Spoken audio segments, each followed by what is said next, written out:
30 வயசு திருமண வயசெல்லாம் தாண்டி போய்கிட்டு இருக்குது அப்படின்னு சொல்லி நீங்க கவலைப்பட்டுட்டு இருக்கீங்களா?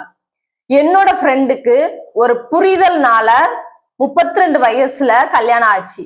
7 வருஷம் என்னது தடை, கல்யாணமே ஆகல ஒரு புரிதல் இல்லாம. நான் சொல்ல போற ஒரு சில விஷயங்களை நீங்க புரிஞ்சுக்கிட்டீங்கன்னு நினைச்சீங்களா? உங்களுக்கு என்ன ஆகும்? திருமணம் உடனே நடக்கும். ஸ்கிப் பண்ணாம வீடியோவை ஃபுல்லா பாருங்க. அதுக்கு முன்னாடி நம்ம சேனலை சப்ஸ்கிரைப் பண்ணி வச்சுக்கிடுங்க. ஃபர்ஸ்ட் நம்ம என்ன பார்த்துட்டு இருக்கோம், கண்டினியூவா நம்மளுடைய யூடியூப் சேனல்ல மிராக்கிள்ஸ் வீடியோ பார்த்துக்கிட்டு இருக்கோம். அதுல இன்னைக்கு நம்ம என்ன மிராக்கிள்ஸ் பார்க்க போறோம்னா, 7 வருஷம் திருமண தடை. அந்த திருமண தடையில இருந்து எப்படி என் ஃப்ரெண்டுக்கு ஏசப்பா மிராக்கிள்ஸ் பண்ணாங்க அப்படிங்கிற உண்மையான சாட்சியை தான் இந்த வீடியோல இன்னைக்கு பார்க்க போறோம். உங்களுடைய லைஃப்ல ஏதாவது சின்ன சின்ன விஷயங்கள் மிராக்கிள்ஸ் நடந்திருந்தா கமெண்ட் பண்ணுங்க. பாக்குறவங்க ரொம்பவே யூஸ்ஃபுல்லா இருக்கும் அவங்களுக்கு. இந்த விஷயம் ஒரு 6 வருஷத்துக்கு முன்னாடி நடந்த விஷயம், சரிங்களா?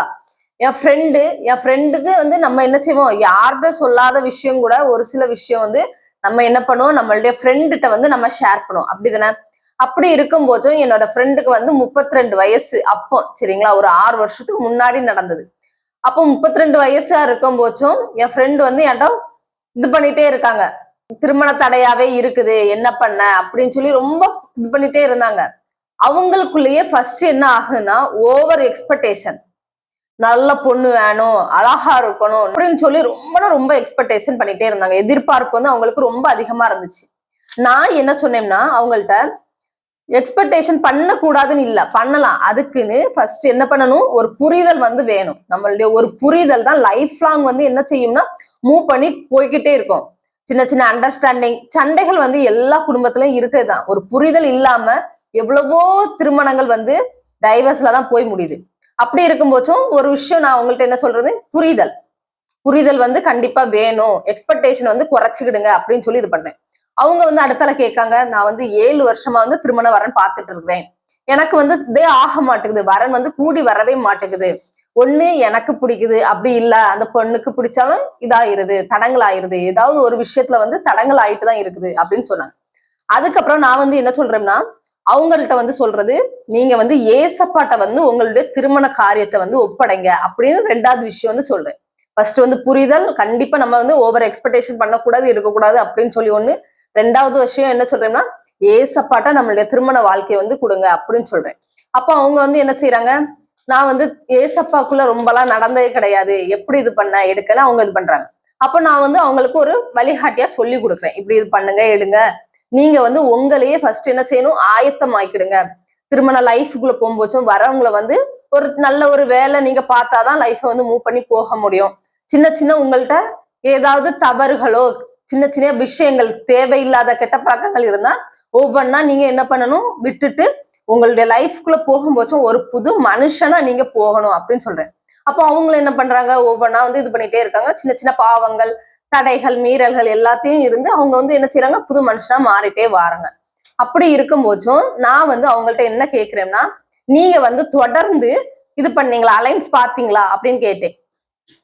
அப்போ அவங்க என்ன சொன்னாங்கன்னா, இல்ல நான் பாப்பேன், அது ஒரு 2-3 தானதுக்கு அப்புறம் தட்டி கழிஞ்சதுக்கு அப்புறம் நானே ஒரு இதாயிருவேன், இல்ல நம்மளுக்கு இனி செட் ஆகாது அப்படின்னு சொல்லி நான் பாக்குறத விட்டுருவேன் அப்படின்னு சொல்லுவாங்க. அப்ப நான் உங்கள்ட்ட என்ன கேட்டோம்னா, எதுக்கு நீங்க ஒரு அலைன்ஸ் பாக்குறீங்கன்னா அடுத்தடுத்தால பாத்துட்டு இருக்க வேண்டியதானே, எதுக்கு விடுறீங்கன்னு கேட்கும் போதும் அவங்க அவங்களுக்குள்ளேயே ஒரு தாழ்வு மனப்பான்மை. வயசாகுது, நான் கருப்பா வேற இருக்கேன், ஒல்லியா இருக்கேன், எனக்கு என்ன இது பண்ண மாட்டாங்கன்னு அவங்களுக்குள்ளேயே ஒரு தாழ்வு மனப்பான்மை.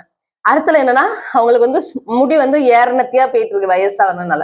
அப்போ அவங்க அதையும் சொல்றாங்க, எனக்கு ஏறநெத்தி முடி எல்லாம் கழிஞ்சு போய்கிட்டு இருக்குது, இனி எப்படிலாம் இனி எனக்கு திருமணங்கிறது வாய்ப்பே இல்லை அப்படிங்கிற ஒரு இதுக்கு போயிட்டாங்க.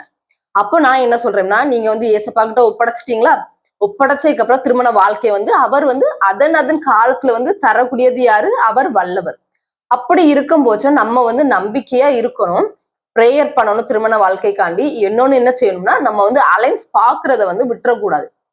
ஒண்ணுன்னு பார்த்துட்டே இருக்கும் தெரியுமா. நம்ம ஏற்கனவே நிறைய எக்ஸ்பெக்டேஷனோட, எதிர்பார்ப்போட வச்ச விஷயங்கள் நம்மளுக்குன்னு எங்க இருக்குதோ அது கண்டிப்பா நடக்கும், நீங்க கவலைப்படாதுங்க, எடுக்காதுங்க அப்படின்னு சொல்லி அவங்க மனசை ஆறுதல் படுத்துறேன். அப்போ அவங்களும் சின்ன சின்ன விஷயங்கள் புரிதல்கள் வருது. அவங்க வந்து யதார்த்தமா என்கிட்ட என்ன சொன்னாங்கன்னா, சக்கா பழமா அது தின்னு பார்த்து ருசி பார்த்து வாங்குறதுக்கு அப்படின்னு ஒரு யதார்த்தமா ஒண்ணு வந்து சொன்னாங்க.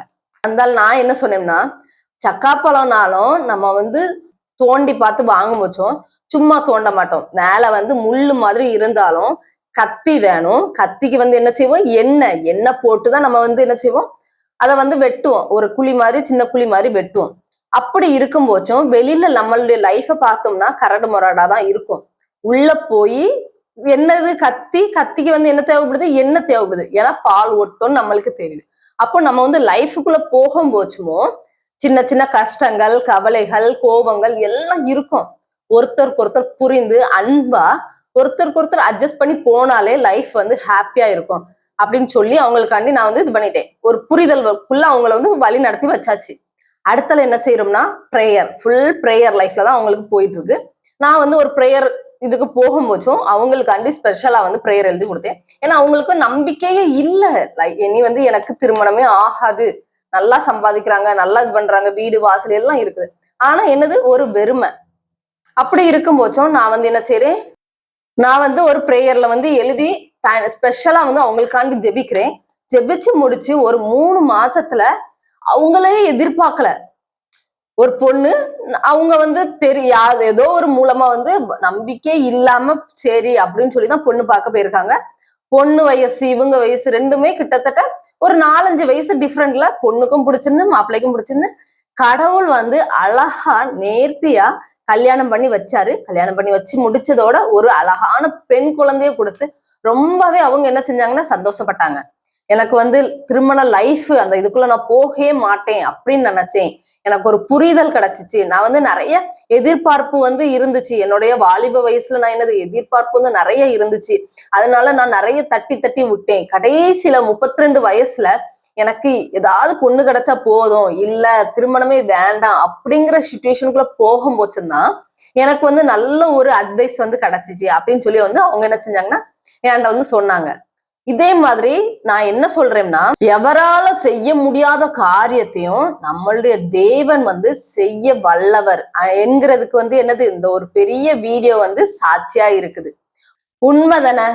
நீங்களே கமெண்ட் பண்ணுங்க, உண்மையா இல்லையான்னு. அவர் ஏசப்பா வந்து நம்மளுடைய கதவை திறக்கும் போது யாராலையும் அந்த கதவை வந்து என்ன செய்ய முடியாது, பூட்டவே முடியாது. எத்தனை தடைகள் வந்தாலும் தடைகளை எல்லாம் தகர்த்தெறிய வல்லவர் யாரு? நம்மளுடைய தேவாதி தேவன் இயேசு கிறிஸ்து ஒருவன் மட்டும்தான். என்னுடைய ஃப்ரெண்டு வாழ்க்கைய மாற்றின இயேசு உங்களுடைய வாழ்க்கைய மாற்றுவார். நீங்க ஒரு புரிதல் வேணும், நிறைய எதிர்பார்ப்பு இல்லாம தேவனுக்குள்ள நடங்க, தேவன்கிட்ட ஒப்படைங்க, தேவனோடு இருங்க. அது இல்லாம ஒரு கரையில நம்பிக்கை வச்சாலும் நீங்க வந்து பாக்குறதோ சொல்றதோ யார்ட்டையாவது சொல்லும் போதும் நீங்க வந்து கண்டினியூஸா அதை வந்து விட்டுறாதீங்க.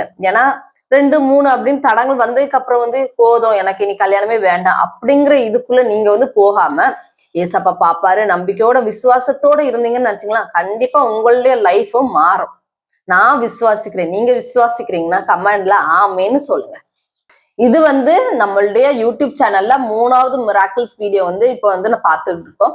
இதுக்கு முன்னாடி ஒரு வீடியோ போட்டிருந்தேன். 1 நிமிஷத்துல ஏசப்பா ஒரு குழந்தை என்னோட தங்கச்சிய வந்து காப்பாத்துனாங்க அப்படின்னு சொல்லி வீடியோ போட்டிருந்தேன். பார்க்காதவங்க கமெண்ட்ல லிங்க் அட்டாச் பண்ணி வச்சிருக்கேன், போய் பாருங்க. இன்னும் நிறைய மிராக்கிள்ஸ் வீடியோ வந்து நம்மளுடைய யூடியூப் சேனல்ல ரெகுலரா நம்ம போட போறோம். நீங்க சப்ஸ்கிரைப் பண்ணி பக்கத்துல இருக்கிற பெல் ஐக்கானை கிளிக் பண்ணி ஆல்ல போட்டுடுங்க. அப்போதான் நம்மளுடைய வீடியோ வந்து உங்களுக்கு நோட்டிபிகேஷனா வரும்.